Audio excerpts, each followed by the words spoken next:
susunod na programa ay rated PG. Ito ay nangangailangan ng patnubay at gabay ng magulang para sa mga batang manonood. Ang buong akala ni Zoe hindi mabubuking ang ginawa nilang kalokohan ni Justin. Ang sirain ang pangalan at reputasyon ni Annalyn para magalit sa kanya si Giselle at si Doc RJ. Ang plano kasi ni Zoe masira si Annalyn sa mga tanyag para itakwil nila si Annalyn dahil sa galit nila, nang sa gayon kay Zoe na lang mapupunta ang ipapamana ng mga tanyag. Ang kasunduan ni Zoe at Doc Carlos na sa oras na makuha niya ang Apex sa mga tanyag, wala na siyang pakialam kay Doc RJ o kay Giselle, kaya bahala na si Doc Carlos sa daddy niya. Pero sa huli nanaig pa rin ang katotohanan sapagkat natuklasan ng mga reporters na peking Annalyn pala ang source nila at mas masakit pa, pinadala nila ito ng malaking pera.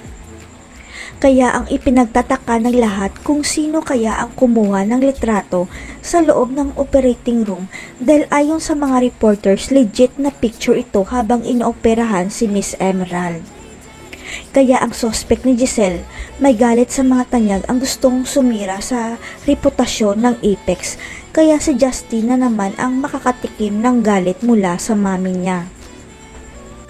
Ang gusto lang naman ni Lynette na bawiin ng mga reporters ang paninira nila kay Annalyn, kaya humingi sila ng tawad on live o sasampahan sila ng kaso ng pamilya tanyag. Pero kahit nalinis na ang pangalan ni Annalyn, hindi pa rin titigil si Giselle hanggat hindi nahuhuli ang totoong salarin na nagpakalat ng pictures ni Miss Emerald sa operating room. Hanggang sa may nakita ang kamera sa loob ng operating room kung saan inoperahan si Miss Emerald, kaya nireview nila ang CCTV at huling-huli nila sa akto si Zoe Tanyag. Dito na darating si Attorney Lilette Matias dahil siya ang magiging abogado ng mga tanyag para masampahan ng kaso si Zoe at para matanggalan na rin siya ng lisensya bilang doktor.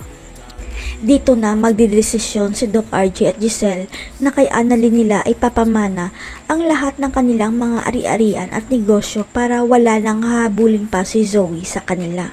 Hihingi kaya ng tulong si Zoe sa lola niya para magiganti sa mga tanyag? Ano kaya ang gagawin ni Madame Dubois para mapasa kanya muli ang Apex? Abangan!